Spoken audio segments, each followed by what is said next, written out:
उसमें किसी भी कारण से डिसबैलेंस हो जाता है, आपके अजैविक चीजों में ही, जैसे मान लीजिए हवा अजैविक है, मिट्टी अजैविक है, जल अजैविक है। अगर इन सब चीजों में किसी भी तरह यानी कि किसी भी पदार्थ के आने से या किसी भी अन्य तत्वों के आने से डिसबैलेंस हो जाए तब ये क्या कहलाएगा? प्रदूषण कहलाता है। और भी अलग अलग नाम से हम लोग जानते हैं, वायु प्रदूषण है, मृदा प्रदूषण है, जल प्रदूषण है, रेडियोधर्मी प्रदूषण है, ऐसे बहुत अलग अलग तरह के प्रदूषण देखने को मिलते हैं। तो जो प्रदूषण है, अगर इसकी बात करेंगे उत्पत्ति के आधार पे, तो प्रदूषण कितने प्रकार के होते हैं? उत्पत्ति के आधार पे प्रदूषण कितने प्रकार के? दो प्रकार के। ठीक, कौन कौन से? प्राकृतिक और मानव। कुछ प्रदूषण जो प्रकृति के द्वारा होता है और कुछ प्रदूषण जो मानव होता है। जो प्रकृति के द्वारा प्रदूषण होता है, क्या वो ज्यादा हार्मफुल होता है? नहीं। और जो मानव द्वारा होता है, यस, क्योंकि प्रकृति बहुत सारी चीजें अच्छी बनाती है, फिर उसमें बदलाव भी करती है, लेकिन वो जो नेचर के द्वारा बदलाव होता है, परिवर्तन होता है या कम ज्यादा होता है, वो हमारे लिए उतना हार्मफुल नहीं होता, उतना वो प्रॉब्लम क्रिएट नहीं करता है, वो बैलेंस बनाने के लिए जो है होता रहता है। लेकिन जब हमारी छेड़छाड़ की वजह से या हमारी वजह से पर्यावरण में डिसबैलेंस होता है, तब वो मानव निर्मित प्रदूषण हो जाता है। तो प्रकृति यानी कि नेचर के आधार पे या स्वभाव के आधार पे, या कहेंगे कि आपका उत्पत्ति के स्रोत के आधार पे दो तरह का होता है। उत्पत्ति के स्रोत के आधार पे प्रदूषण दो प्रकार का होता है।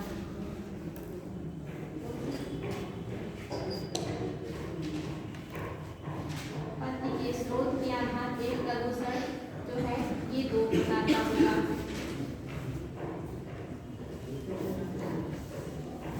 एक क्या है? प्राकृतिक और दूसरा मानव निर्मित या मानव जनित।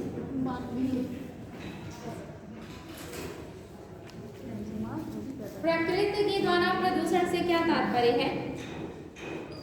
जैसे नेचर भी है, जैसे जलीय जीव हो या स्थलीय जीव है, उनका मरना, फिर उनका विघटन, टूटना फूटना, तो बहुत सारे, अगर इसमें ला रहे हैं तो आप देखेंगे वो भी हवा में आएगा, जो जल में मिलेंगे, वायु में जाएंगे। तो नेचर जैसे ज्वालामुखी उद्गार, बहुत सारी गैसेस निकलती हैं उससे, जो कि हमेशा अच्छी नहीं होती, लेकिन उनकी मात्रा इतनी ज़्यादा नहीं है कि वो पॉल्यूशन का रूप ले ले या आपके लिए बहुत ज़्यादा हानिकारक हो जाए।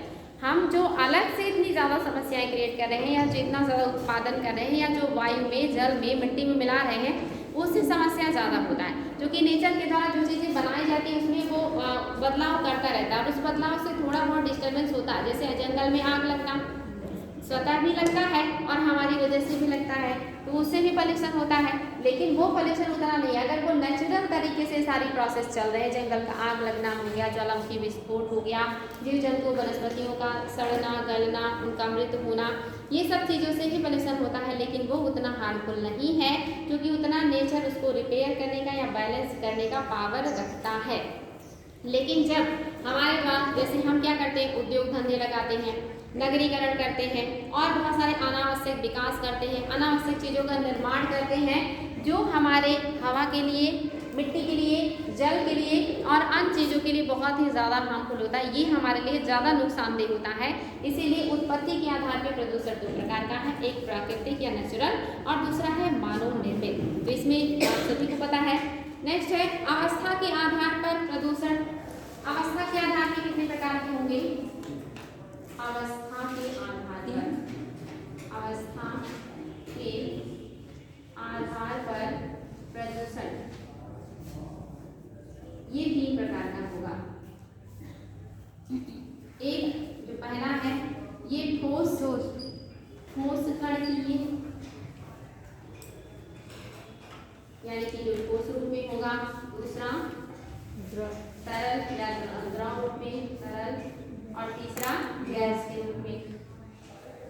तो ये प्रदूषण जो है अवस्था 3 तरह का हो सकता है, ठोस अवस्था में भी हो सकता है, तरल अवस्था में भी हो सकता है और गैसीय अवस्था में भी हो सकता है।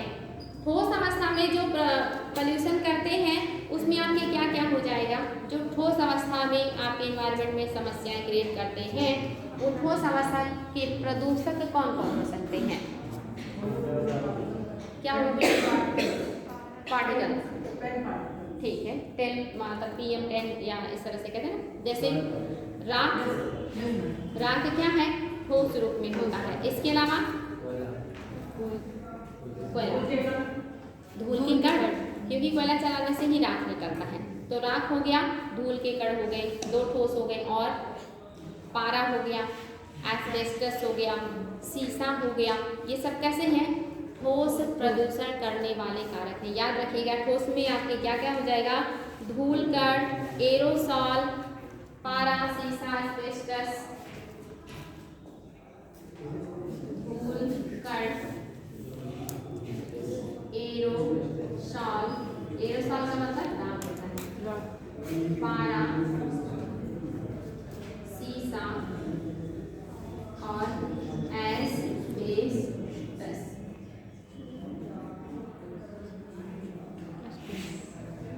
एस्बेस्टस ये सब आपके ठोस पदार्थ हैं जो कि पॉल्यूशन करते हैं। याद रखिएगा, वेरी वेरी इंपॉर्टेंट। इसके अलावा अगर तरल रूप में बात करेंगे तो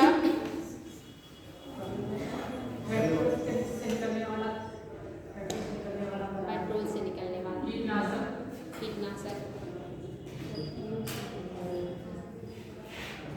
ठीक है। इसके अलावा आप जैसे कह सकते हैं अमोनिया, यूरिया, अमोनिया, यूरिया। इसके अलावा आपका होगा नाइट्रेट युक्त जल, अमोनिया, यूरिया, नाइट्रेट युक्त जल, अमोनिया, यूरिया और नाइट्रेट युक्त जल। ये आपके तरल पदार्थ हैं जो पॉल्यूशन का काम करते हैं। और इसके अलावा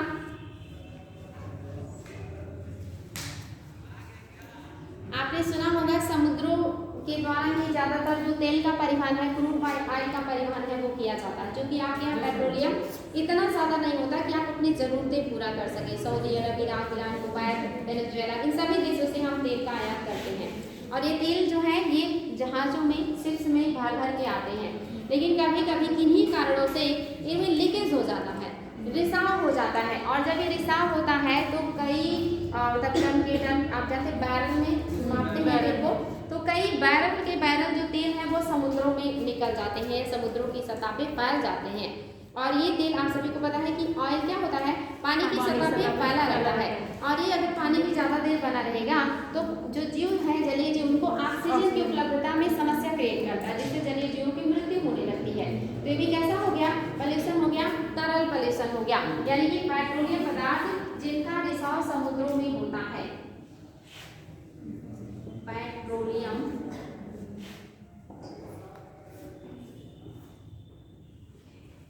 जिनका रिसाव समुद्र में होता है, समुद्र में होता है, ऐसे पेट्रोलियम पदार्थ के आपके तरल प्रदूषण है, जो कि ये जलीय क्षेत्रों में बहुत ज़्यादा हानिकारक होते हैं और ये पॉल्यूशन का काम करते हैं। आपके यहाँ एक तेरी संगठन है, तेरी, ये इन्होंने ऐसा मतलब जो है जीवाणु बनाया है जो कुछ ही मिनटों में या कुछ ही समय में ये जो पेट्रोलियम होते हैं इनको, इनके जो कण होते हैं ना, इनको तोड़ने का काम करते हैं, इसको खाने का काम करते हैं। इनको आयल जैपत जो है जीवाणु कहा जाता है, जो आयल्स को जो समुद्र की सतह पे फैल जाते हैं इनको बहुत कम समय में समाप्त करने का काम करते हैं। ऑयल जैपर बैक्टीरिया या जीवाणु, ये आपके यहाँ के संगठन ने ही बनाया है। गैसीय प्रदूषक में कौन से होंगे बच्चा लोग, गैस, क्लोरोफ्लोरोकार्बन, CFC, ठीक है, CFC और NHCO, CO मतलब सल्फर डाइऑक्साइड, CO मतलब क्या होगा, मोनोऑक्साइड, और CO2 कार्बन डाइऑक्साइड, और SO2 सल्फर डाइऑक्साइड। ये सब क्या हो जाएंगे, आपके गैसीय प्रदूषक के रूप में आते हैं। SO2, CO और इसके अलावा NO2,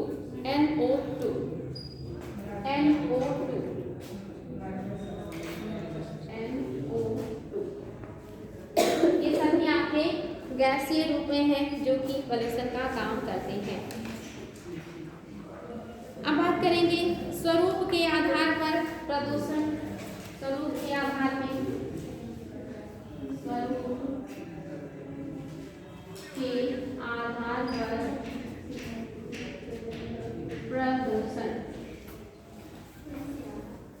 स्वरूप के आधार पर प्रदूषण कितने प्रकार के होते हैं? एक है प्राथमिक, द्वितीयक और दूसरा है द्वितीयक।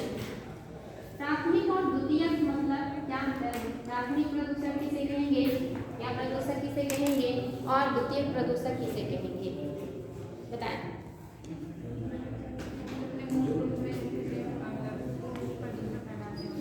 क्या बेटी?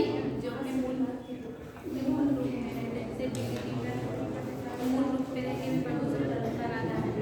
ठीक है, यानी कि जो अपने वास्तविक रूप में रहकर, अपने मूल रूप में रहकर प्रदूषण फैलाते हैं वो प्राथमिक हैं, उनको प्राथमिक प्रदूषण कहेंगे। जैसे DDT और CO2 ये सब क्या है? प्राथमिक प्रदूषक है, वो अपने मूल रूप में ही रहकर भी प्रदूषण फैलाते हैं। एक आपका DDT है, इसके अलावा CO है, इसके अलावा CO2 है, ये सब अपने मूल रूप में है, इनका यही वास्तविक रूप है, इन्होंने कोई परिवर्तन नहीं किया है, लेकिन फिर भी ये प्रदूषण फैला रहे हैं, ये प्राथमिक प्रदूषण होगा। द्वितीयक प्रदूषण में क्या होगा?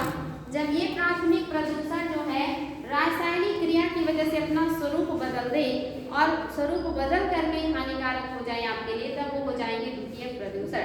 तो आपके लिए ज्यादा खतरनाक कौन सा होगा? रासायनिक या द्वितीयक? द्वितीयक वाले और भी खतरनाक रूप ले लेते हैं, इनको समाप्त करना थोड़ा और मुश्किल होता है। तो द्वितीयक में आपके क्या क्या आ जाएंगे? आपके प्राथमिक में प्लास्टिक भी, प्लास्टिक आपका प्राथमिक रूप है ना, प्लास्टिक भी आपका प्राथमिक में ही आएगा। द्वितीयक में कौन सा हो सकता है जो अपना रूप बदल दे और एक नया रूप ले ले? मैम प्लास्टिक जो है प्राथमिक में होगा। प्राथमिक में होगा, क्योंकि जो हम बनाते हैं प्लास्टिक वो प्राथमिक में आएगा, वो जब रूप बदलेगा तब द्वितीयक में आ जाएगा। बताएं। पेट्रोल द्वितीयक में क्या होगा बेटी? एक तो है आपका peroxy acetyl nitrate, peroxy acetyl nitrate जिसको कहते हैं PAN, peroxy acetyl, peroxy acetyl nitrate, peroxy acetyl nitrate जिसको शॉर्ट में कहते हैं PAN। ये क्वेश्चन गया, इसका फुल फॉर्म क्या है तो याद रखिएगा, पराक्सी एसीटिल नाइट्रेट ये आपका द्वितीयक में आएगा। इसके अलावा जो नाइट्रोजन की ऑक्साइड है एवं जो हाइड्रोजन की ऑक्साइड है, इनमें जब अंतर क्रिया होता है तब ये क्या हो जाते हैं? द्वितीयक में बदलेंगे। नाइट्रोजन की ऑक्साइड और हाइड्रोजन की ऑक्साइड क्रिया करके द्वितीयक रूप में बदल जाते हैं। नाइट्रोजन का जैसे आप देखते हैं नाइट्रस ऑक्साइड, हाइड्रोजन के जो ऑक्साइड है ये भी बदलेंगे, तो ये जब बदलते हैं अपना स्वरूप तो ये द्वितीयक में आ जाते हैं। इसके अलावा और कौन हो सकता है? तो इसके अलावा आप देखेंगे जो है ओजोन है और अमोनिया। ओजोन आप सभी को पता है O2 का ही जब वो O3 हो जाता है तो ओजोन हो जाता है, तो ओजोन और अमोनिया भी आ जाएंगे। ओजोन O3 जिसको कहते हैं और आपका अमोनिया, अमोनिया ये भी आपके द्वितीयक में आएंगे। और जितने आपके नाइट्रोजन के ऑक्साइड है और हाइड्रोजन के ऑक्साइड है, जब ये अपना रूप बदलते हैं तब ये भी द्वितीयक में आ जाते हैं, द्वितीयक पॉल्यूशन में आते हैं। तो ये क्वेश्चन आया है, इसमें से आपका दे देगा, पूछेगा इसमें से कौन सा प्राथमिक प्रदूषण नहीं है या इसमें से कौन सा है जो द्वितीयक प्रदूषण नहीं है। तो ये ऑप्शन में आया हुआ IAS PCS के एग्जाम में क्वेश्चन बना है, तो पता रहे कि प्राथमिक में कौन आएंगे, द्वितीयक में कौन आएंगे, वेरी इंपॉर्टेंट है। अब आपका नेक्स्ट जो है वो है निस्तारण की प्रकृति के आधार पर प्रदूषण। निस्तारण की प्रकृति के आधार पर, निस्तारण मीन्स क्या होता है? निकालना, निपटाना यानी कि निंदीकरण। निस्तारण के आधार पर प्रदूषण आपने देखा है ना, निस्तारण के आधार पर कितने प्रकार के होते हैं आप लोगों को पता है? बताएं कितने प्रकार के होते हैं? एक जैव निम्नीकरण,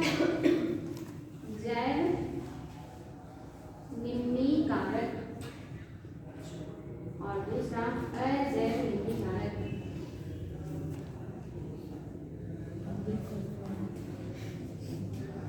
बताइए ये क्या है? जैव निम्नी कारक और अजैव निम्नी कारक का क्या मतलब है? ये प्रदूषण, ये क्वेश्चन भी आया, इसमें से कौन सा प्रदूषण है जो जैव निम्नी कारक है या इनमें से कौन से प्रदूषक है जो अजैव निम्नी कारक है? Very very important. परिभाषा तो मैं आप लोगों को बता चुकी हूँ कि किसे कहेंगे जैव निम्नी कारक और किसे कहेंगे अजैव निम्नी कारक। अगर आप लोग क्लास में नहीं होंगे तो आपको पता होगा। बताएं, याद है सिंधु? क्या बताया करती? हाँ बेटी विजय, हाँ वो क्या हो जाएगा? यानी कि हमारे जो बैक्टीरिया हैं, हमारे जो कवक हैं, यही तो है जो अपघटन का काम करते हैं। अगर ये दोनों किसी चीज़ को अपघटित कर ले जाते हैं, तोड़ ले जाते हैं, उसको मिट्टी में मिला ले जाते हैं, तब वो हो गया आपका निम्नी कारक। लेकिन अगर आपने ऐसा कोई पदार्थ बना दिया जिसको आपके बैक्टीरिया और कवक तोड़ने में अक्षम है, उसको तोड़ नहीं सकते, उसका निस्तारण नहीं कर सकते हैं, उसका निम्नीकरण नहीं कर सकते, तो वो कैसा हो गया? अजैव निम्नी कारक। निम्नी कारक में आप किसे रखेंगे? निम्नी कारक में क्या हो सकता है? घरेलू कचरा हो सकता है, घरेलू कचरा। इसके अलावा मलमूत्र, ये सब भी क्या है? निम्नी कारक है। कागज का थैला हो गया, कपड़ा हो गया, भोजन हो गया, सब क्या हो गया? निम्नी कारक है।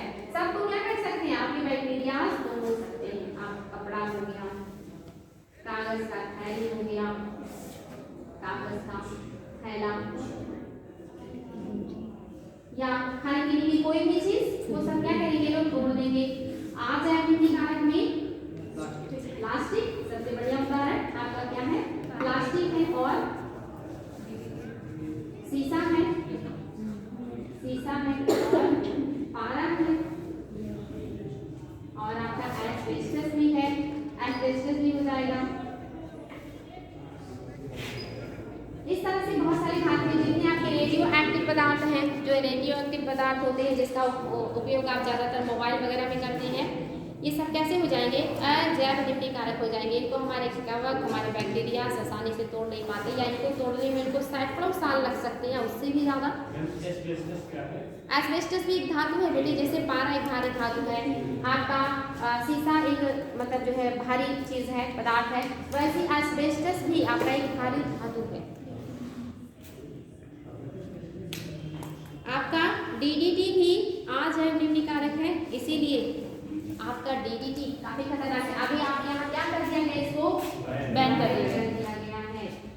और ये जो आपके अजैव निम्नी कारक जितने भी पदार्थ हैं, ये जब खाद्य श्रृंखला में प्रवेश करते हैं तब ये लंबे समय तक बने रहते हैं, ये समाप्त नहीं होते।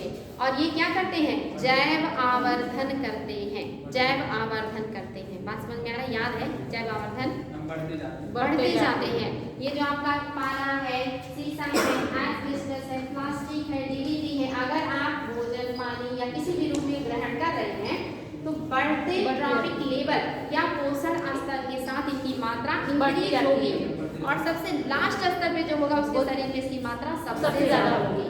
तो जैव आवर्धन कौन कर रहा है? जो अजैव निम्नी कारक है। जो निम्नी कारक है ये जैव, इनका जो है जैव आवर्धन नहीं होता है, यानी कि इनकी मात्रा टॉपिक स्तर के साथ नहीं बढ़ता है। बढ़ता किसकी मात्रा है? अजैव निम्नी कारक का। ये चीज याद रखिएगा, अजैव निम्नी कारक पोषण स्तर के साथ बढ़ते हैं। अगर आपको नहीं पता है या किसी बच्चे को कोई संशय है, पूछ सकते हैं, कोई दिक्कत नहीं। बेझिझक अगर कोई पॉइंट नहीं समझ में आता है बोल दीजिए कि मैम नहीं समझ में आया, एक बार और समझा दीजिए, या ये चीज़ क्या है। ठीक,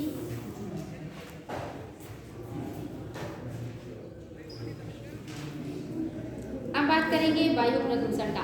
तो अभी तक आपने देखा प्रदूषण किसे कहते हैं, फिर आपने देखा प्रदूषण होते कितने प्रकार के हैं, और इसमें भी आपने पहले देखा कि उत्पत्ति के आधार पे 2 प्रकार के, अवस्था के आधार पे 3 प्रकार के, स्वरूप के आधार पे 2 प्रकार के, और निस्तारण के आधार पे 2 प्रकार के। अब ये क्वेश्चन आने लगा है, निस्तारण के आधार पे जैव निम्नी कारक में क्या शामिल है, अजैविक निम्नी कारक में क्या होता है, द्वितीयक में कौन सी चीजें आती हैं, प्राथमिक में कौन सी चीजें आती हैं। ये सारे क्वेश्चन आप ज्यादा आने लगे हैं। बाकी ये भी आपका ठोस रूप में कौन सा है, तरल में किसे कहेंगे, गैसीय रूप में आपका कौन सा है जो प्रदूषण का काम करता है। अब हम लोग सबसे पहले जो बात करेंगे वो बात करेंगे वायु प्रदूषण का, क्योंकि ये सबसे ज्यादा चिंता का विषय है। अक्सर आप सुनते हैं कि जो चाइना है वहाँ पे धुंध हो गया है। आप सोचते हैं कि दिल्ली बहुत ज़्यादा दुनिया में सबसे पोल्यूशन वाला शहर बन गया है, तो ये क्यों है? तो सबसे ज़्यादा किस पोल्यूशन की वजह से हाईलाइट रहता है? वायु प्रदूषण की वजह से ज़्यादा हाईलाइट रहता है। सबसे ज़्यादा जो समस्या है वो आपके वायु प्रदूषण का है। और कोरोना काल में सबसे ज़्यादा जो कमी हुई है वो किसका हुआ है? वायु प्रदूषण का ही हुआ है। तो आपका जो वायु प्रदूषण है, इसमें वायु प्रदूषण किसे कहेंगे हम? वायु प्रदूषण कब कहते हैं? वायुमंडल या वायुमंडल क्या है? यौगिक है या मिश्रण? मिश्रण किन गैसों का मिश्रण है। गैसों का, सक्रिय और अक्रिय या भारी और हल्की गैसों का मिश्रण है। सबसे ज्यादा नाइट्रोजन कितना पर? 78%। 78% नाइट्रोजन। और दूसरे नंबर पे ऑक्सीजन दूसरे नंबर पे 20% ऑक्सीजन। और आपका तीसरे नंबर पे कार्बन कितना है? 0.0। मैम उसके पहले ऑर्गन है। आर्गन है। तीसरे पे ऑर्गन है। अक्रिय में अगर ले लें तो चलिए आर्गन होगा। आर्गन कितना है? 0.93। उसके बाद कार्बन 0.036। ये आपका हो गया आर्गन। ये क्वेश्चन भी आता है, अक्रिय गैसों में सबसे ज्यादा मात्रा एनवायरनमेंट में किसकी है? आर्गन की है। आर्गन ग्राम में देखेंगे और अक्रिय और सक्रिय नहीं दिया है तो आपका कार्बन कौन से नंबर पे आता है? ये क्वेश्चन दिया गया है, चौथे नंबर पे आता है आपका कार्बन। ऐसे बहुत सारे गैस हैं, नियान है, क्रिप्टॉन है, क्या जेनान भी है? क्या जेनान आपके एनवायरनमेंट में पाया जाता है? ये क्वेश्चन भी आया आयोग का। नहीं, कौन सी गैस आपके एनवायरनमेंट में नहीं पाई जाती है? जेनान, रेडॉन, जेनान नहीं पाया। कौन सी गैस है जो भूकंप आने के पहले रेडॉन। भूकंप आने के पहले जो आपके एनवायरनमेंट में रिलीज होती है वो कौन सी गैस है? रेडॉन। ये क्वेश्चन भी आता है। तो अगर भूकंप नहीं आ रहा इसका मतलब वो एनवायरनमेंट में नहीं पाया जाता। तो रेडॉन आपके एनवायरनमेंट में नहीं पाया जाता। वो तब रिलीज होता है जब भूकंप आने वाला होता है, उसके पहले।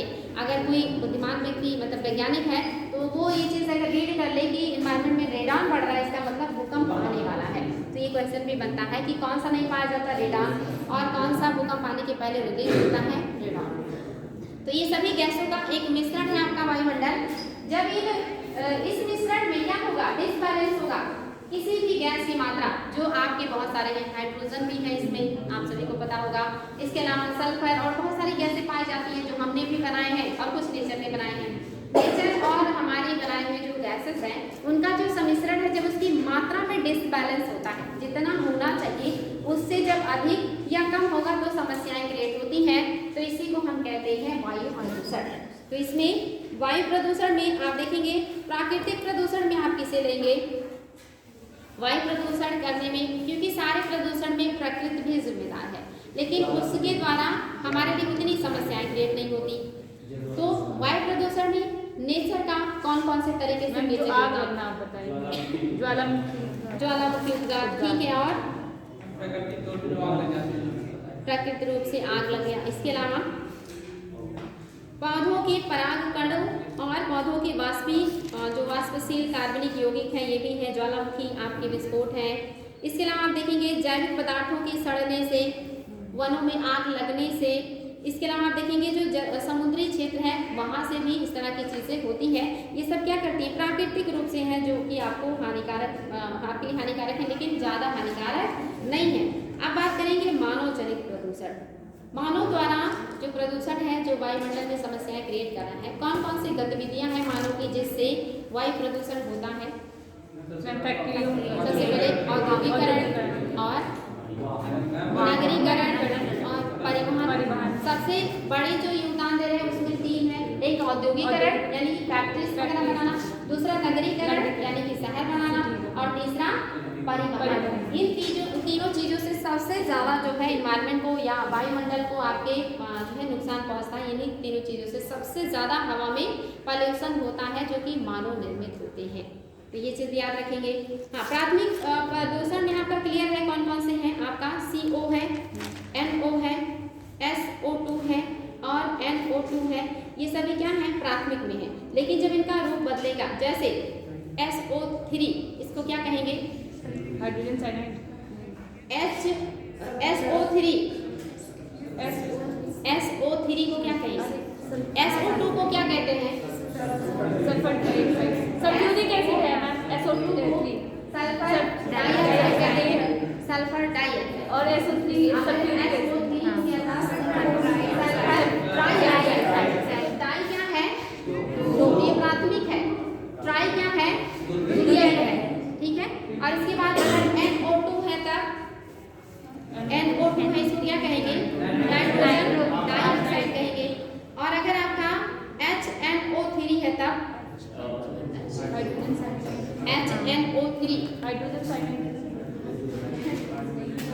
HNO नाइट्रिक अम्ल, हाँ नाइट्रिक अम्ल। ठीक है, बिल्कुल आपका नाइट्रिक अम्ल हो जाएगा। ये क्या हो गया, द्वितीयक हो जाएगा, HNO3 द्वितीयक हो जाएगा। और आपका जो है H2SO4 ये क्या है, सल्फ्यूरिक एसिड या अम्ल। और ये बहुत ही हार्ड होता है, ये किस में आएगा, प्राथमिक में या द्वितीयक में, द्वितीयक में। क्योंकि ये क्रिया कर रहा है ना, इस क्रिया करके दो गैसों से फिर एक गैस बन रहा है जो ज्यादा खतरनाक है।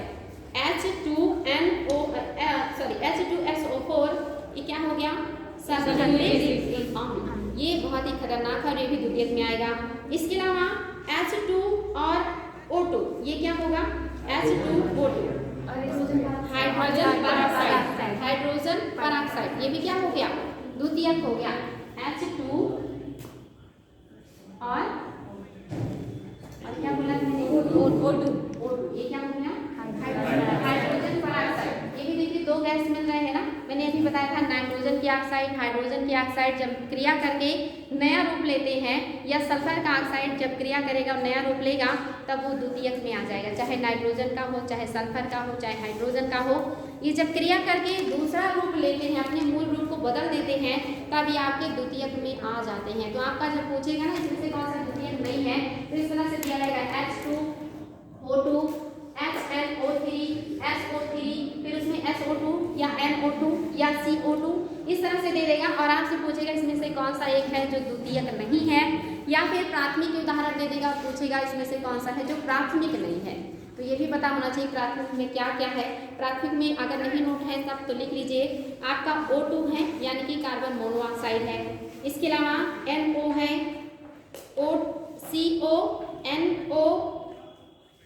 CO को क्या कहेंगे, कार्बन मोनोऑक्साइड। NO को क्या कहेंगे, नाइट्रिक ऑक्साइड। SO2 को क्या कहेंगे, सल्फर डाइऑक्साइड। NO2 को क्या कहेंगे, nitrogen dioxide. CO2 carbon dioxide. और NH2 अमोनिया, NH2 अमोनिया, ठीक है। NH3 ठीक है, NH3 ये आपका अमोनिया हो जाएगा। इसके अलावा PM कणकीय पदार्थ जिसे कहते हैं, PM कणकीय पदार्थ, पार्टिकुलेट मैटर जिसको कहते हैं, ये भी आपका प्राथमिक प्रदूषण है। द्वितीयक में SO3 है जिसको सल्फर ट्राइऑक्साइड कहते हैं।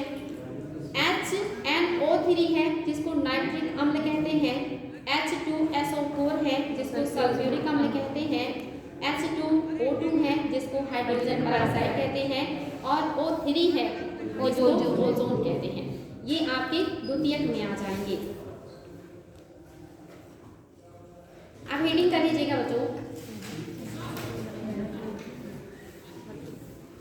जो आपका वायु प्रदूषण है ये भी प्रकृति के आधार पे दो प्रकार का होता है, एक गैसीय और कणकीय। यानी कि आपके वायु में दो प्रकार के प्रदूषण पाए जाएंगे, या तो गैसीय रूप में होगा या तो वो ठोस कण के रूप में होगा। तो आप पहला जो हेडिंग कीजिएंगे मतलब इसमें वो करेंगे गैसीय प्रदूषक, यानी कि आपके वायु में गैसीय प्रदूषक कौन कौन से हैं जो गैसीय प्रदूषक माने जाते हैं। इसमें नोट कर लीजिएगा जो प्रमुख हैं उनको। जीवाश्म ईंधनों के दहन से, जीवाश्म ईंधनों के दहन से carbon dioxide, carbon monoxide, carbon dioxide जीवाश्म ईंधनों के दहन से carbon dioxide, carbon monoxide, comma hydrocarbon आदि ये जीवाश्म ईंधनों के दहन से इन्वायरमेंट में आते हैं और पॉल्यूशन का काम करते हैं। दूसरा पॉइंट, एरोसॉल कैन यानी कि जो आपके एरोसॉल कैन होते हैं तथा रेफ्रिजरेशन प्रणाली से निःसृत एरोसॉल कैन तथा रेफ्रिजरेशन प्रणाली से निःसृत क्लोरोफ्लोरोकार्बन यानी कि CFC, ये भी आपके गैसीय रूप में है CFC। इसके अलावा सल्फर युक्त जीवाश्म ईंधनों के दहन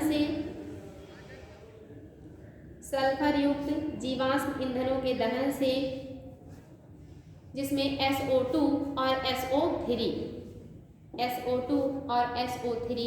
सल्फर युक्त जीवाश्म ईंधनों के दहन से SO2 और SO3 ये भी इन्वायरमेंट में मुक्त होते हैं। नेक्स्ट पॉइंट, अत्यधिक ऊंचाई पर उड़ने वाले सुपरसोनिक जेट विमानों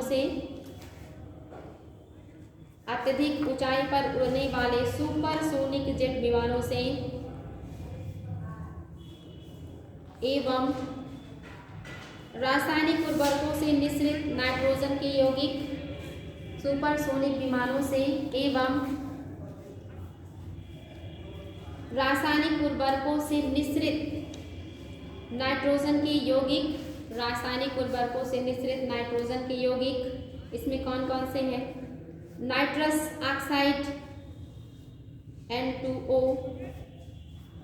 nitrous oxide N2O, nitric oxide NO,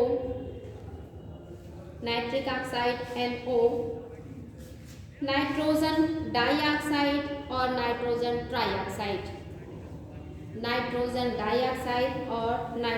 trioxide.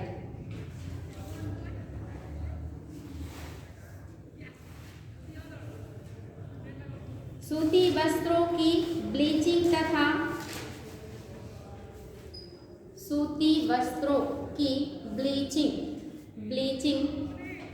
तथा अन्य रासायनिक क्रियाओं से निकलने वाली फ्लोरीन, सूती वस्त्रों की ब्लीचिंग तथा अन्य रासायनिक क्रियाओं से निकलने वाली फ्लोरीन,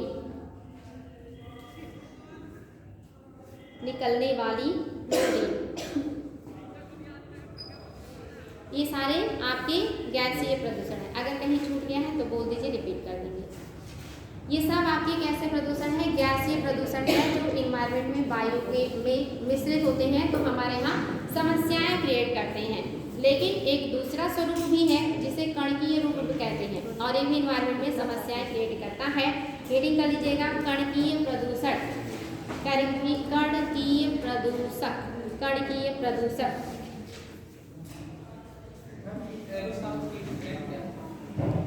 क्या हुआ बेटी? हाँ, एरोसॉल कैन और रेफ्रिजरेशन प्रणाली, यानी कि ये कुछ ऐसी प्रणाली, आप सभी को पता है CF6 वहीं से निकलेंगे जहाँ से ठंडा व्यवस्था किया जाता है। तो ये एरोसॉल जो कैन है ना, ये भी कुछ ठंडा करने वाला कोई मतलब जो है टेक्निक है जहाँ से CFC निकलता है। जैसे आपको पता है फॉर्म उद्योग से निकलते हैं, जितने भी ठंडा करने वाले चाहे फ्रिज हो, AC हो, इन सभी से निकलता है। ऐसे समझिए एरोसॉल कैन भी है, ये भी कोई ठंडा करने वाला भी एक टेक्निक है जहाँ से CFC निकलता है। चलिए आगे देखेंगे, कणकीय प्रदूषक में कणकीय प्रदूषकों के मुख्य स्रोत, कणकीय प्रदूषण हेडिंग है, कणकीय प्रदूषकों के मुख्य स्रोत हैं। इसमें लिखिएगा कौन कौन से हैं। गाड़ियों से निकलने वाला धुआं,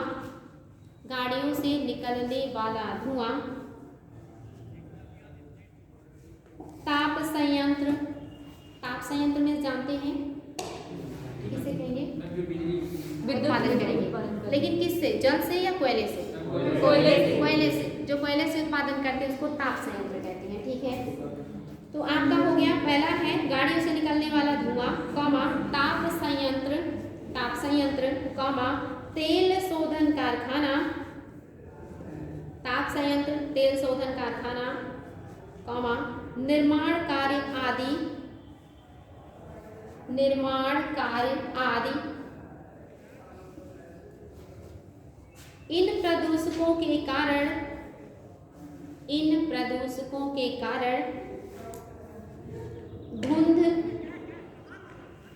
धुंध तथा दृश्यता प्रभाव कम हो जाता है। धुंध तथा दृश्यता प्रभाव कम हो जाता है। साथ ही ये प्रदूषक फेफड़े व श्वसन प्रक्रिया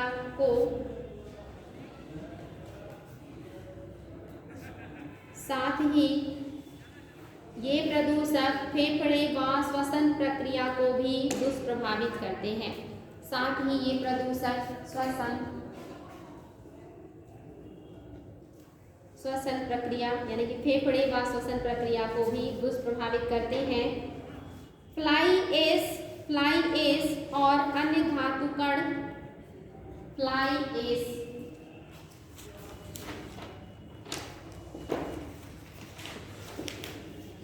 तथा अन्य धातु कण ऐसे प्रदूषकों के उदाहरण हैं।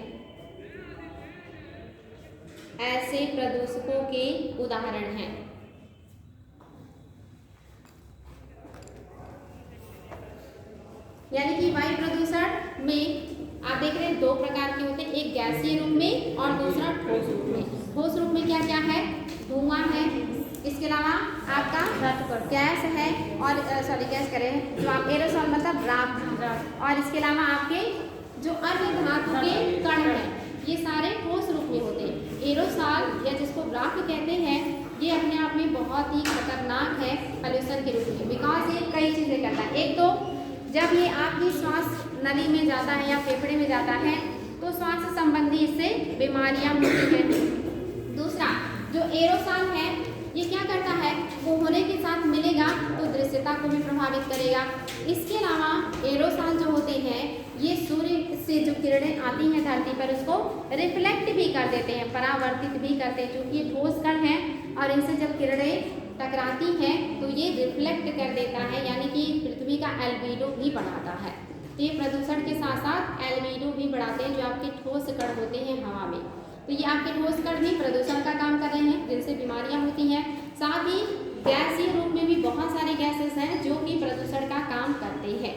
अब आगे है आपका वायु प्रदूषण में प्राथमिक और जो द्वितीयक आपके स्रोत हैं, जिसमें से प्राथमिक में आपने काफ़ी कुछ नोट भी कर लिया है। क्या और भी नोट करना चाहेंगे इसमें? आप इसको देख लीजिए, अगर आपको लगता है कि कुछ बच रहा है तो नोट कर लीजिए। ये प्रदूषक प्राकृतिक अथवा मानवीय क्रियाओं के द्वारा, यानी कि प्राकृतिक होगा या मानवीय क्रियाओं के द्वारा जो प्राथमिक के प्रदूषक हैं वो इन्वायरमेंट में या हवा में आते हैं। और इसमें क्या क्या है, तो इसमें ईंधन जलने से निकलने वाले सल्फर डाइऑक्साइड जो कि आपने लिखा है प्राथमिक में। इसके अलावा नाइट्रोजन की ऑक्साइड आपने ये भी लिखा है, कार्बन डाइऑक्साइड ये भी हो गया है, कार्बन मोनोऑक्साइड ये भी हो गया है, और विविध हाइड्रोकार्बन तथा कणिकाएं ये सभी कैसी हैं, प्राथमिक में आते हैं।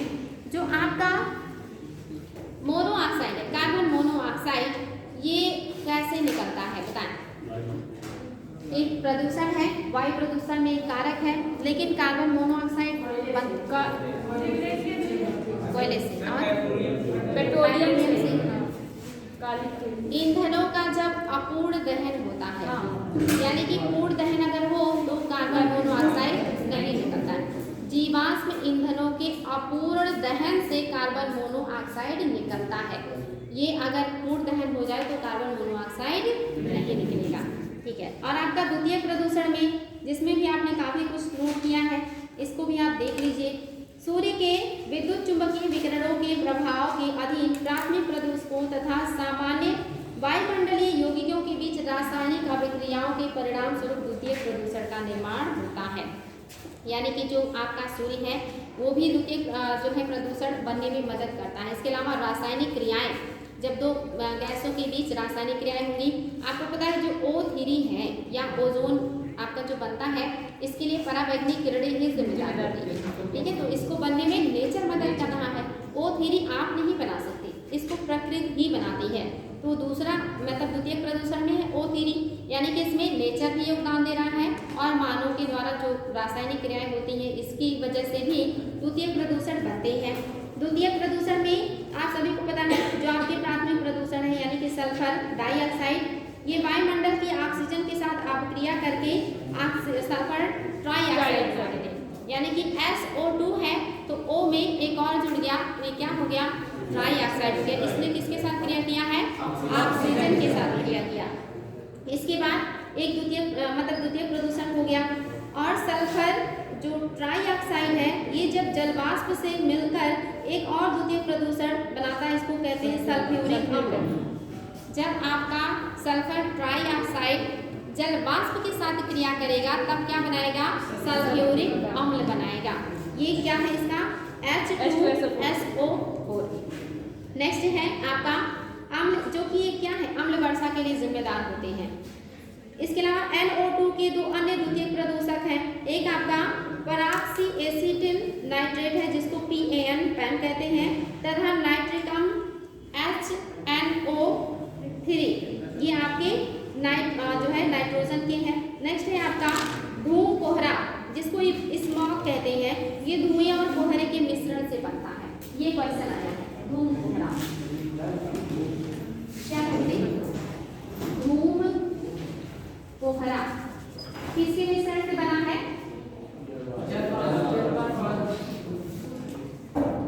धुआं और कोहरे, धुआं और कोहरे। देखिए नाम में है ना धूम कोहरा, धूम मतलब धुआं, कोहरा मतलब कोहरा, यानी कि जब धुआं और कोहरा एक साथ मिल जाए तब क्या हो जाएगा, धूम कोहरा। इसको अगर आप संनिवेशित कर देंगे तब भी आपका हो जाएगा धुआं प्लस कोहरा, इन दोनों के मिलने से बनता है धूम कोहरा। इसका मतलब ये है कि आपको दिखाई नहीं देगा, रास्ते जो है वो बिल्कुल लगेगा कि ओस जैसा है और बिल्कुल अंधेरा सा हो जाता है, धुंध सा हो जाता है और ये धूम कोहरा कहलाता है। और इसको इंग्लिश में क्या कहेंगे, धूम कोहरा को स्मॉग कहते हैं। चाइना में धूम कोहरे की समस्या बहुत ज़्यादा होती है और आपकी दिल्ली में भी होती है। आप देखते हैं जब पटाखे वगैरह वहाँ ज़्यादा दीपावली में चल जाता है तो वहाँ पे कभी कभी हफ्तों 15 दिनों तक भी साफ दिखाई नहीं देता कुछ भी, यानी कि क्या है, धूम कोहरा है। धुआं जो है ये कोहरे के साथ मिल करके धूम कोहरे का निर्माण कर देता है। अच्छा ये बताएंगे कार्बन मोनोऑक्साइड कैसा गैस है, रंग वाला है, गंध वाला है या रंगहीन गंधहीन दोनों होता है, रंगहीन और गंधहीन दोनों होता है। कार्बन मोनोऑक्साइड का ना कोई रंग है और ना ही कोई गंध है, याद रखिएगा। कार्बन मोनोऑक्साइड रंगहीन और गंधहीन गैस है और ये कहाँ से निकलेगा, जीवाश्म ईंधनों के अपूर्ण दहन से निकलता है। इसके अलावा स्वचालित वाहनों से, जो आपके उद्योग धंधे होते हैं, इसे भी निकलेगा। और इसके अलावा सिगरेट से भी कार्बन मोनोऑक्साइड निकलता है, वेरी वेरी इंपॉर्टेंट, याद रखिएगा, सिगरेट इन सब से निकलता है। अच्छा ये बताएंगे ये जो कार्बन मोनोऑक्साइड है हम इसे पॉल्यूशन वाली गैस क्यों कर रहे हैं, इससे आपको समस्या क्या होती है, ये क्वेश्चन आता है। कार्बन मोनोऑक्साइड अगर एनवायरमेंट में बढ़ रहा है तो क्या समस्या होगी, सांस लेने में दिक्कत होती है। और क्या करता है ये जो सांस लेने में दिक्कत होती है, ऑक्सीजन के साथ क्रिया बहुत तेजी से करता है। और ये चीज याद रखिएगा, ऑक्सीजन के साथ क्रिया ये 300 गुना ज्यादा तेजी से करता है। अन्य गैसों की अपेक्षा ऑक्सीजन के साथ क्रिया 300 गुना ज़्यादा तेजी से करता है। यानी कि अगर आप कार्बन मोनोऑक्साइड के संपर्क में आते हैं बहुत तेजी से आपकी हीमोग्लोबिन में ये मिलेगा और हीमोग्लोबिन को ऑक्सीजन धारण करने की क्षमता घटा देगा। और जब आपका हीमोग्लोबिन ऑक्सीजन का परिवहन नहीं करेगा तो आपकी बॉडी को ऑक्सीजन नहीं मिलेगा और दम घुटने से या सांस ना ले पाने से या ऑक्सीजन पर्याप्त ना मिलने से लोगों की मृत्यु हो जाती है। इसीलिए इसको दम घोटू गैस भी कहते हैं। तो याद रखिएगा, कार्बन मोनोऑक्साइड ऑक्सीजन के साथ 300 गुना ज़्यादा तेजी से क्रिया करता है। क्वेश्चन आया है, निम्नलिखित में से कौन सी गैस है जो ऑक्सीजन के साथ सबसे तेजी से क्रिया करके ऑक्सीजन परिवहन को रोक देता है, या कौन सा है जो हीमोग्लोबिन के साथ सबसे तेजी से क्रिया करता है। क्वेश्चन किसी भी तरह से आ सकता है। ऑक्सीजन के साथ और हीमोग्लोबिन के साथ, दोनों बातें एक ही है। कार्बन मोनोऑक्साइड जो जीवाश्म ईंधनों के अपूर्ण दहन से, परिवहन से, उद्योग धंधों से, सिगरेट से, इन सभी से निकलता है और ये एक तरीके से दम घोटू गैस है या सांस लेने में समस्याएं उत्पन्न करता है। नेक्स्ट जो है आपका कार्बन डाइऑक्साइड। कार्बन डाइऑक्साइड कहाँ से निकलता है? सबसे ज्यादा ये तो अपूर्ण दहन से निकलेगा, लेकिन सबसे ज्यादा कार्बन डाइऑक्साइड आपके एनवायरनमेंट में कहाँ से आता है? ऑप्शन ले लीजिए, परिवहन से या ताप विद्युत गृहों से या यस, आपके यहाँ सबसे ज्यादा जो मतलब ये लाइट बनता है, ये कैसे बनता है? कोयले के। अभी तक मतलब जब मैं पढ़ रही थी स्टूडेंट लाइफ में, मैंने पढ़ा था उस समय ताप गृहों से 80% बिजली का उत्पादन इंडिया में होता है। बाकी 20% में सारी चीज़ें आपकी आ जाएंगी, आपका जल भी आ जाएगा, वायु भी आ जाएगा और बाकी जितनी भी चीज़ें हैं सब कुछ।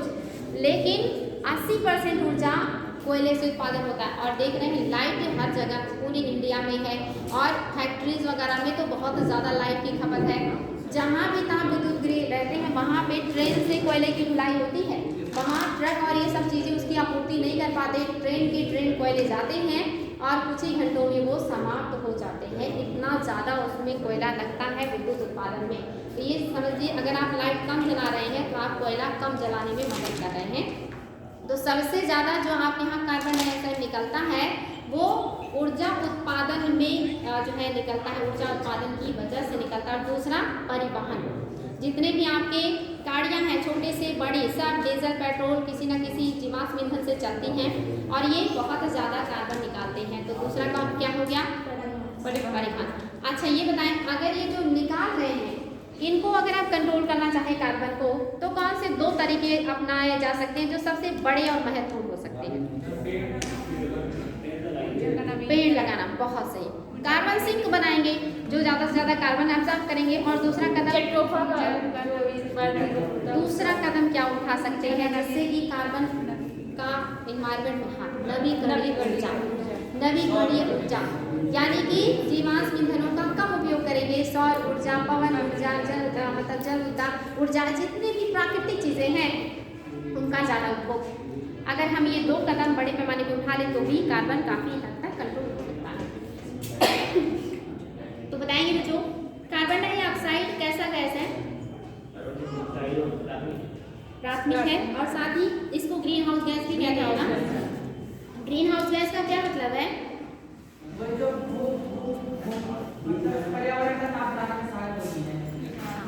यानी कि जिसकी वजह से ग्लोबल वार्मिंग होता है। ग्रीन हाउस इफेक्ट मतलब ग्लोबल वार्मिंग बढ़ाना, बिल्कुल सही है। नेक्स्ट है आपका मीथेन। बताएं, मीथेन सबसे ज़्यादा कहाँ से निकलता है? धान के खेत से।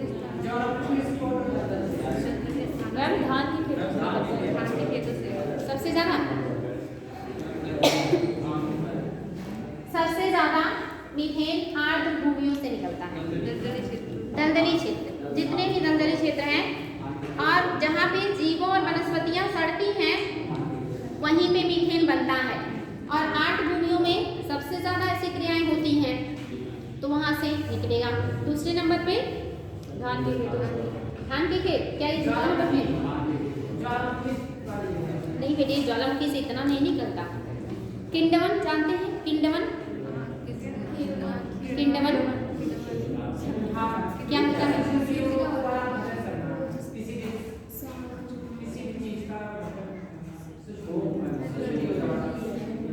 किंडवन जैसे आपका जो सिरका बनता है, आपका जो दूध से दही बनता है, आपके जो ब्रेड बनते हैं, ऐसे बहुत सारे खाने पीने की चीज़ें, ये किंडवन विधि के द्वारा उनका रूप बदला जाता है ना। तो इससे भी सेकंड नंबर का सबसे ज़्यादा मीथेन किंडवन से निकलता है, ये याद रखिएगा।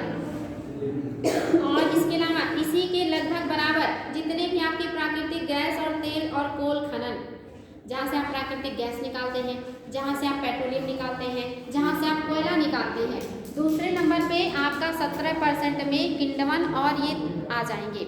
यानी कि अगर आप कहीं से पेट्रोलियम निकाल रहे हैं तो आप वहाँ से मीथेन निकाल रहे हैं। अगर आप कहीं से प्राकृतिक गैस निकाल रहे हैं या कोयला खनन कर रहे हैं तो वहाँ से भी क्या हो रहा है, मीथेन निकल रहा है, क्योंकि ये सब वनस्पतियों और जीवों के सड़ने से बने हैं और जहाँ पे वनस्पतियाँ और जीव सड़ेंगे वहाँ पे मीथेन बनेगा। इसके अलावा आप और क्या बता सकते हैं? IAS में आया हुआ क्वेश्चन है, कहाँ कहाँ से मीथेन निकलता है, और उसमें कोड की सहायता से उत्तर देना था। तो आपका किण्वन हो गया। जितने भी आपके जीवाश्म ईंधन है इनको निकालने से, अगर इनका खनन करेंगे तो उससे निकलेगा, आर्द्र भूमियों से निकलेगा, धान के खेत से निकलेगा, और इसके अलावा आया था दीमक की बाम्बी। IAS का क्वेश्चन है दीमक के बाम्बी से। दीमक का जो घर होता है वो भी, उसमें सीलन होता है ना, नमी होती है काफ़ी, तो वहाँ पे भी वनस्पति और जीव एक तरीके से कि वहाँ से भी निकलता है दीमक की बाम्बी। IAS का क्वेश्चन है। इसके अलावा आप देखेंगे जो जंतुओं का अपशिष्ट है, जैसे आप जो गोबर की खाद बनाते हैं उसमें बहुत सारे जीव जंतु के अपशिष्ट इकट्ठा करते हैं, और जहाँ अपशिष्ट सड़ेंगे वहाँ से मीथेन निकलेगा। तो जीव जंतुओं के अपशिष्ट भी हो गए, ये भी हो जाएगा। और लैंडफिल, लैंडफिल का क्या मतलब है? लैंडफिल यानी कि कहीं पे अगर गड्ढा है, खदान आपने वहाँ पे जो है खोद रखा है और उसकी भराई कर रहे हैं, तब भी क्या होगा, मीथेन निकलेगा। लैंड की फिलिंग करने पर भी मीथेन निकलता है। ये सारी चीज़ें याद रखिएगा, बहुत ही ज़्यादा इम्पोर्टेंट है।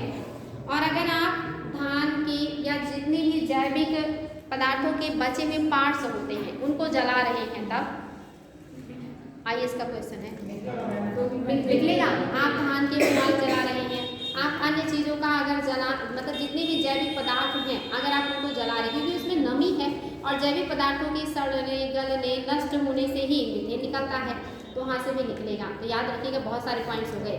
आर्द्र भूमियाँ सभी को पता है, खानों से सभी को पता है, किण्वन से जान लीजिए, दीमक की बाम्बी, धान का खेत, अपशिष्ट पदार्थों का जलाना, अपशिष्ट पदार्थों का सड़ना, ये सभी क्या है, मीथेन के सोर्सेज हैं। और मीथेन कैसा गैस है? पॉल्यूशन वाले के तो आप देख ही रहे हैं कि पॉल्यूशन कर रहा है, और साथ ही कैसा है बेटे, ज्वलनशील। ज्वलनशील के अलावा और क्या समस्या करता है ये, और क्या करता है? Global warming. Global warming, green house gas है, मीथेन ग्रीन हाउस गैस भी है, याद रखिएगा। पॉल्यूशन के साथ साथ ग्रीन हाउस गैस भी है।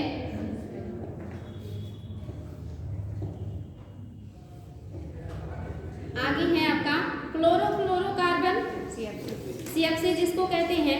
CFC जो हैं सबसे ज़्यादा कहाँ से निकलते हैं? रेफ्रिजरेटर। दूसरे नंबर पे ये IAS का क्वेश्चन ये भी है कि कहाँ कहाँ से CFC रिलीज होते हैं, और उसमें आपको कोड की सहायता से उत्तर देना था। तो बताएंगे सबसे ज़्यादा रेफ्रिजरेटर्स, यानी कि जितने भी आपके ठंडा करने वाले यंत्र हैं, चाहे वो AC हो, चाहे वो फ्रीज हो, चाहे कोई भी चीज़। और दूसरा होम उद्योग। होम मतलब जानते हैं, होम, जो सभी जो वस्तुएं खरीद के लाते हैं आप, तो उसके बगल बगल में व्हाइट वो लगा रहता है ना, सपोर्ट करने के लिए, जिसको फोड़ते हैं आप, टूटता है ना, काफ़ी बचपन में तोड़ने में बहुत अच्छा लगता है। हाँ, हवा भरा होता है।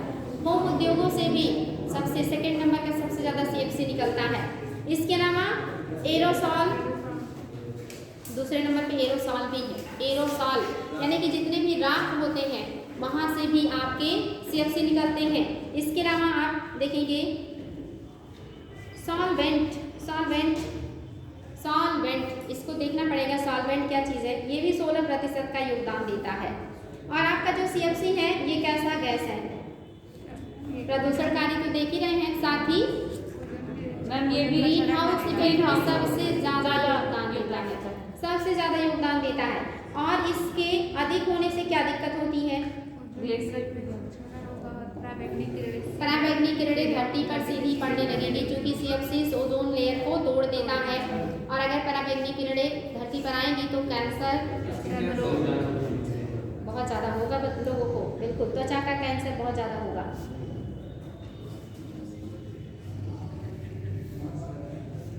आगे है सल्फर डाइऑक्साइड। आप बताएं सबसे ज़्यादा सल्फर डाइऑक्साइड का उत्सर्जन कहाँ से होता है?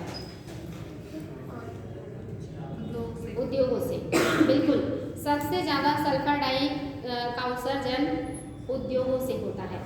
और बीच में तो रिसर्च भी हुआ था कि इंडिया सबसे ज़्यादा सल्फर डाइऑक्साइड का उत्सर्जन करता है, तो सबसे ज़्यादा उद्योग से होगा। दूसरा ऊर्जा, जब हम ऊर्जा का उत्पादन करते हैं, कोयले को जलाएंगे, पेट्रोल को जलाएंगे, ऊर्जा। तीसरा है परिवहन। चौथा है घरेलू, जो हमारे ईंधनों का दहन है, चाहे वो लकड़ी जलाएं या अन्य चीज़, तो आपका सबसे ज़्यादा उद्योग हो गए। दूसरे नंबर पे आपका ऊर्जा हो गया, तीसरे नंबर पे परिवहन और घरेलू अपशिष्ट, इन सभी को जलाने से सल्फर डाइऑक्साइड निकलता है। ये किस लिए जिम्मेदार होते हैं, किसके लिए? अम्लीय वर्षा के लिए और धूम कोहरा, इन दोनों को बनाने में योगदान देते हैं। धूम कोहरा में भी और अम्लीय वर्षा के लिए भी ये जिम्मेदार होते हैं। नेक्स्ट जो गैस है वो है आपका नाइट्रोजन डाइऑक्साइड। सबसे ज्यादा नाइट्रोजन डाइऑक्साइड का उत्सर्जन कहाँ से होता है, बताएं। क्वेश्चन ये इस तरह के IAS में बनते हैं कि कौन कौन सी जगह से नाइट्रोजन डाइऑक्साइड निकलेगा, कहाँ कहाँ से सल्फर डाइऑक्साइड निकलेगा।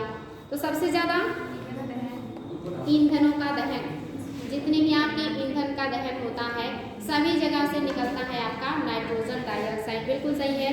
और दूसरा परिवहन है, और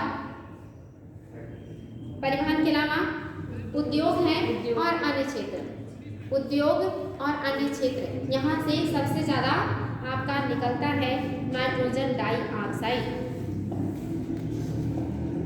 और सीसा, सबसे ज़्यादा सीसा आपके हवा में कहाँ से आता है या इन्वायरमेंट में कहाँ से आता है? मोबाइल। आजकल सभी के पास मोबाइल है, और एक नहीं बहुत सारे मोबाइल लोग तक रखते हैं, लेकिन जान लीजिए बहुत ही खतरनाक चीज़ है मोबाइल।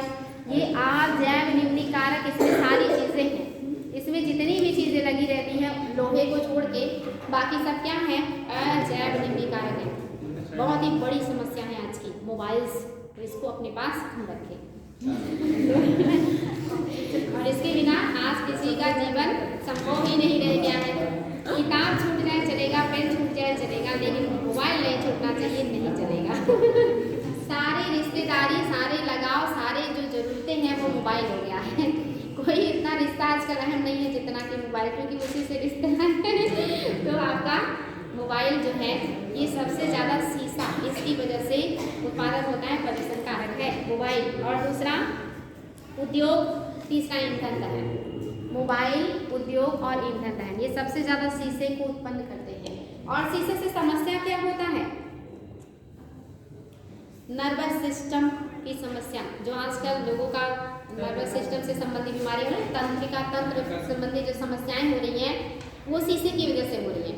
जो पाचन तंत्र संबंधी समस्याएं हो रही है वो भी शीशे की वजह से हो रही है। तो याद रखिएगा, आजकल जो इतना ज़्यादा आप लोगों को दिमाग संबंधी समस्या हो रही है ना, वो मोबाइल की वजह से हो रही है।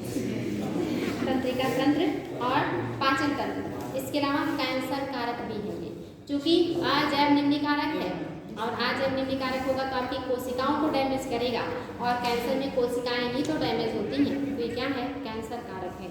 और जो आज का सबसे आजकल का सबसे डरावना बीमारी है, एड्स से भी ज़्यादा डेथ आप कैंसर से लगता है। नेक्स्ट है आपके ओजोन। ओजोन आपके लिए क्या ये प्रदूषण वाला गैस है? नहीं। सेकेंड प्रदूषण में लिखा आपने, और कह रहे प्रदूषण वाला गैस नहीं है। ऊपर रहता है ना, ऊपर रहता है, बहुत ऊपर रहती है। समताप मंडल में अगर ओजोन गैसें हैं तो आपके लिए जीवनदायी है। समताप मंडल में अगर ओजोन है यानी कि वो पराबैंगनी किरणों को रिफ्लेक्ट कर रहा है तो जीवनदायी है। लेकिन अगर क्षोभ मंडल में आ गया, आप लोगों के संपर्क में आ गया, तब हानिकारक है और द्वितीयक प्रदूषक है, याद रखिएगा।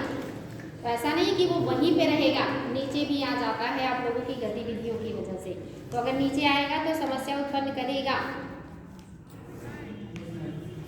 और ओजोन नेचर तो बनाता ही बनाता है, हम भी बनाते हैं। वाहनों से और उद्योगों से ओजोन निकलता है, वाहनों से और उद्योगों से ओजोन निकलता है।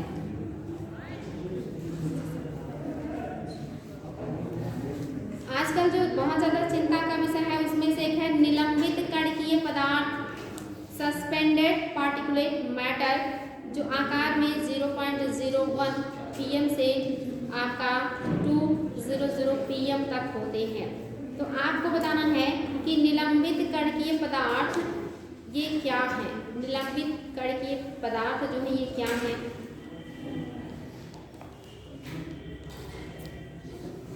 बताएं।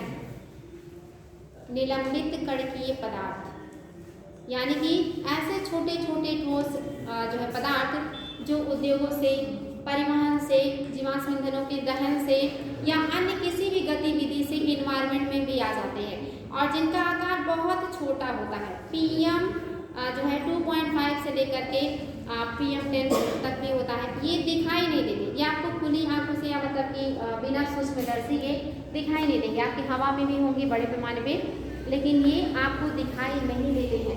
ये बहुत ही हानिकारक होते हैं और ये मानव के साथ साथ पादप जो होता है उनके लिए भी हानिकारक है। आपके लिए तो समस्या है ही, आंखों में जाएंगे तब भी दिक्कत है, सांस में के द्वारा अगर फेफड़े में जाता है तब भी दिक्कत है।